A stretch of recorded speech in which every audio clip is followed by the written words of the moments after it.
Talk Business Arkansas is brought to you by the Arkansas Farm Bureau, the Arkansas State Chamber of Commerce and Associated Industries of Arkansas, the Electric Cooperatives of Arkansas, Noble Strategies, the Arkansas Healthcare Association, and Delta Trust and Bank.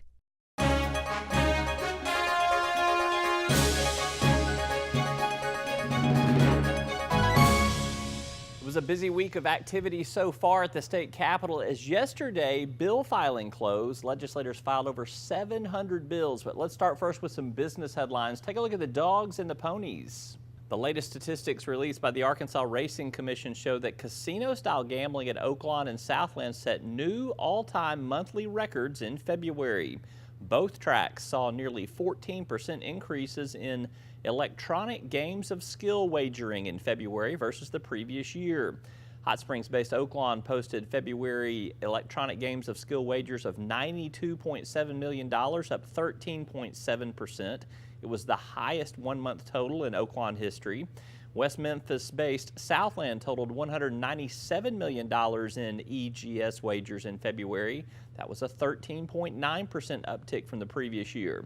Again, the figure was the highest one-month total in Southland history. Year-to-date, in the first 2 months of 2013, the two tracks have already eclipsed $500 million, with total electronic games of skill wagering topping $518 million. On to home sales. 3 of Arkansas's 4 largest metropolitan areas posted double-digit gains in the number of homes sold in January, with a combined number of homes sold measured by the Arkansas Home Sales Report up nearly 15% compared to a year ago. January home sales in the Fort Smith metro area were down almost 20%. Home sales in central Arkansas up 25%, also 25% increase in the Jonesboro area, and about a 7% uptick in northwest Arkansas. And you can keep up with all of the big business headlines that occur every day on our website at talkbusinessarkansas.com, including more detail on those 2 reports that we just brought you. Now, after this word from our sponsors, we'll run through our top political headlines. I'm Roby Brock. This is Talk Business. I don't think it's going to be an easy conversation because they are very strong-willed. I think it's going to be important to us that we know that you're somewhere in a facility that looks after you, has compassion, has care, and you respect it. I mean, I'd love to look after them. I'd love to be able to take care of them, but I don't think I could. That'd be a wrong choice on my part. Arkansas's skilled nursing and assisted living centers provide quality care for our seniors. Farm Bureau helps protect its members in more ways than you might think. They've always been the voice of agriculture in Arkansas, working on behalf of folks like me when nobody else would. And Farm Bureau stands for the values that Arkansas families care about. They've protected my right to farm and make a living, which helps everybody who likes food on the table. You know what they say, Arkansas counts on agriculture, and agriculture counts on Farm Bureau. The Arkansas State Chamber of Commerce and Associated Industries of Arkansas. The State Chamber AIA is the leading voice for business at the state capitol and serves as the primary business advocate on all issues affecting Arkansas employers. Our mission is to promote a pro-business, free enterprise agenda and prevent anti-business legislation, regulations, and rules. Now more than ever, business matters. Learn more at arkansasstatechamber.com. Well, yesterday, was the busiest bill filing day in modern legislative history. Almost 700 bills were filed by state senators and state representatives. Our content partner LobbyUp.com runs through an analysis of how some of those bills filtered through the system. Let's bring you up to speed. There were 1,300 House bills and 1,192 Senate bills filed this legislative session for a total of 2,492 bills. An additional 139 resolutions were filed between the House and the Senate, too. Top keywords were number 1, taxes, number 2, regulation, number 3, public school, number 4, technology, number 5, manufacturing, and number 6, Medicaid. You'll notice there were no guns or abortions in those top 6 keywords. Among the myriad of bills that were filed, we also saw that the top 5 sponsors of bills on Monday were Representative Jim Dotson, who filed 39 bills. Senator Brian King filed 27 bills. Representative Kim Hammer, 27 bills. Representative Nate Bell filed 25 bills, and State Senator David Sanders filed 21 bills. All 5 of those top bill sponsors on the last day of filing were all Republicans. And there's a lot more data, a lot more analysis on this subject matter on our website at talkbusinessarkansas.com. After this break, could a bill be filed that would force the University of Arkansas and Arkansas State University to play football against each other? Maybe. Details when we come back. Noble Strategies is a bipartisan state and federal government affairs firm with a successful track record of providing effective advocacy for business, government, and nonprofit entities. Noble Strategies provides service in areas such as lobbying, public affairs, trade association management, and marketing campaigns. Learn more at noblestrat.com. I was looking for a bank that could best protect my finances. That shared my passion for my business's potential. A bank that offered investment expertise, lending support, insurance guidance. A bank that delivered full financial support. That's how I found True Balance. True Balance. From my bank. From my bank. Delta Trust and Bank, the expertise to meet all your financial needs. One of the real advantages of electric cooperatives membership is having a voice in our state's energy future. Not a week goes by without important energy issues making headlines. These are issues that need to be discussed. And you should know that as policies are being developed, the cooperatives are looking out for our members, advocating what's best for you. We are your friends and neighbors. We are your local electric company. The electric cooperatives. We are Arkansas.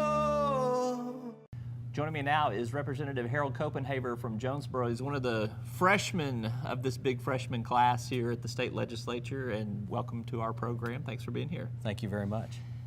You have some plum assignments for a freshman. You're on the Insurance and Commerce Committee and the Revenue and Tax Committee. Not a lot of freshmen get such plum assignments. How'd you swing that? I have come to find that out. So I've been very blessed. My background, of course, somewhat of is in insurance and commerce, and in our congressional district, I did ask for that assignment, but to be put on revenue and taxation was quite an honor. And then also, I'm actually a chair on a subcommittee on revenue and tax as well. So I'm looking forward to that assignment after session. You better hope that you get reelected in some subsequent terms here, really kind of elevate your seniority there. Well, the learning curve is large. It is large. Let's talk, maybe let's go first to insurance and commerce. There's going to be a lot of talk, there is a lot of talk right now about this Medicaid expansion, contraction, private option thing that you guys are discussing. That's obviously going to cause some revisit of the health insurance exchanges here. What's the discussion going on in insurance and commerce, and maybe a little behind the scenes right now of you think things are moving in the right direction? I do, and with the Speaker of the House, Davy Carter, and the Governor, talks are moving in a favorable position for that. I feel that it will be at least another 2 to 3 weeks before this probably comes back up to the table because of other issues in other committees and things that we're facing. But obviously this is to provide jobs and health care for individuals in the state of Arkansas. This is a key issue we'll be facing in the committee. Well, as an insurance guy, I mean, do you see the solution that things seem to be moving towards where it looks like there's going to be more emphasis on private insurance plans through these insurance exchanges? Do you like that better than just the straight, let's go to Medicaid and let that be maybe the most cost-efficient way to do it? As long as it benefits the people of the state of Arkansas, yes, I do. You're fine? I'm fine with that, yes. From a Jay Bradford, the insurance commissioner, he's in favor of this as well. But in working out a solution, I think this is the best for the people of the state of Arkansas. Do you think it's going to be something that's going to be to the benefit of insurance companies in a stronger way than it would otherwise? Actually, I think it'll benefit the people more, because what it actually does will allow more of a competitive nature to come to the plate. And this will allow other companies in the state to be more competitive.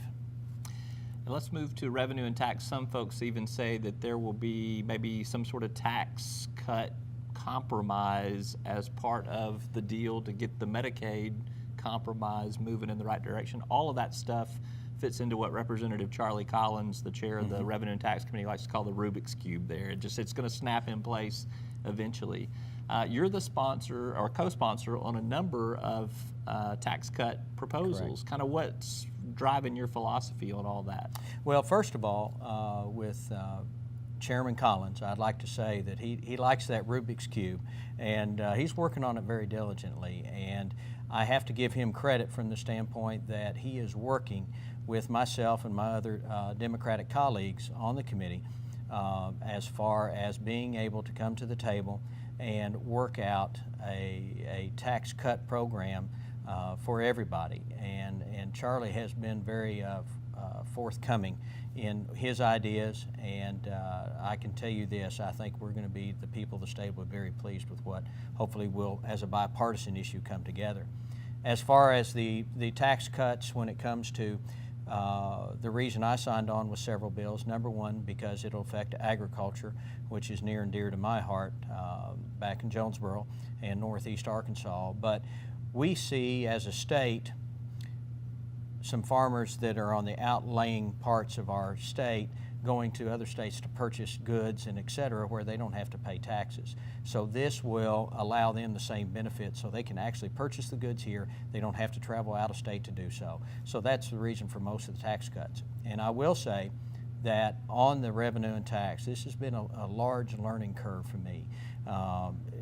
Because when revenue and tax, you're talking about higher education when it comes to cuts. You're talking about corrections. You're talking about DFA. And then, of course, obviously our basis is K through 12 funding. So that is always going to be there. But it's been a wonderful learning curve.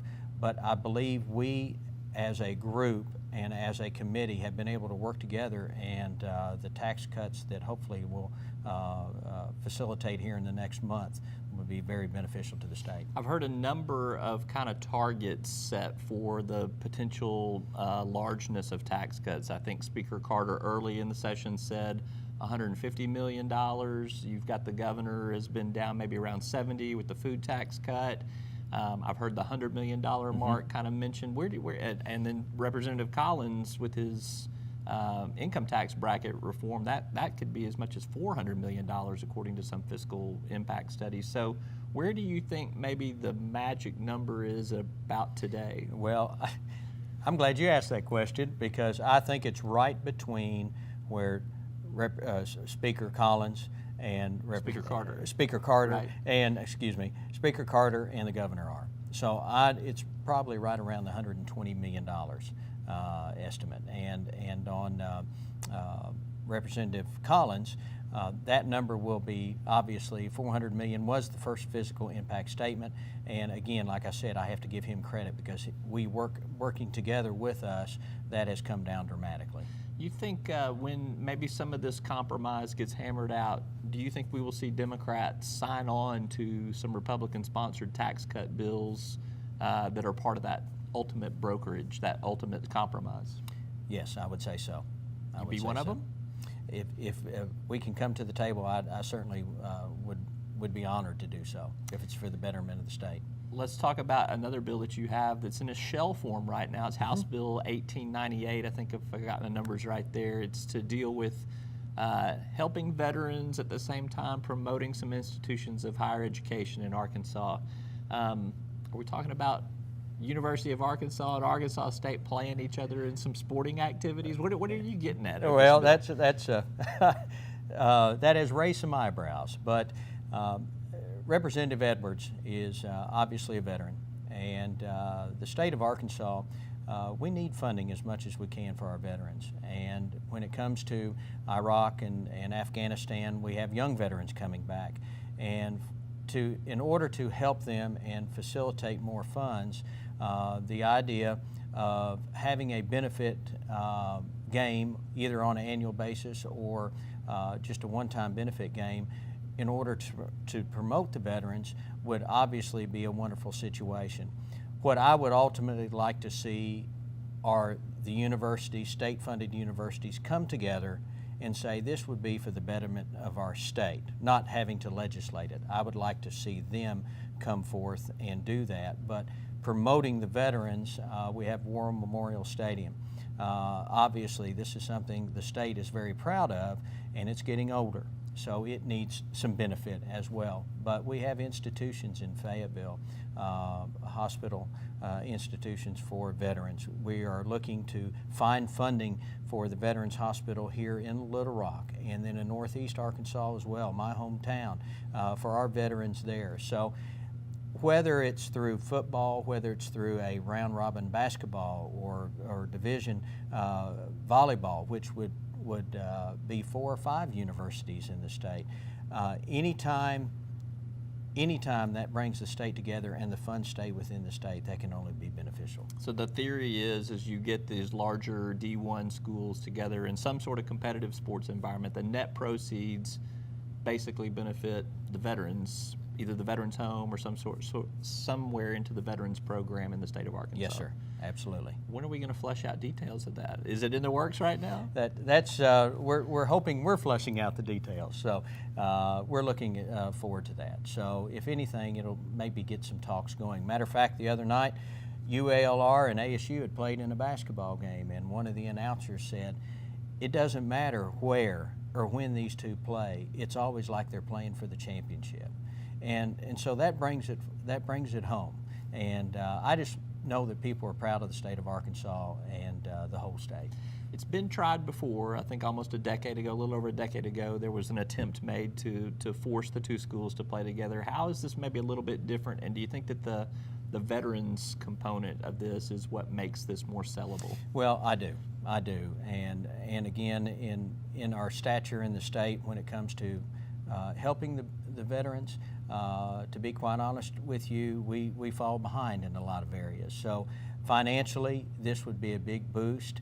I think it would involve more people in their communities, and obviously I know it hasn't worked in the past, but I think that times have changed. The representatives that I am working with are more aware of other universities as far as UCA, U of A, we have Arkansas Tech, and many other state-funded universities that can compete on many levels. We're going to watch for details of that bill as it fleshes out. You'll stay in touch with us on that, right? Absolutely. I'm looking forward to it. He's Representative Harold Copenhaver from Jonesboro. Thank you so much for your time. Appreciate you. I'm Roby Brock. Check us out online at talkbusinessarkansas.com. We'll be back tomorrow.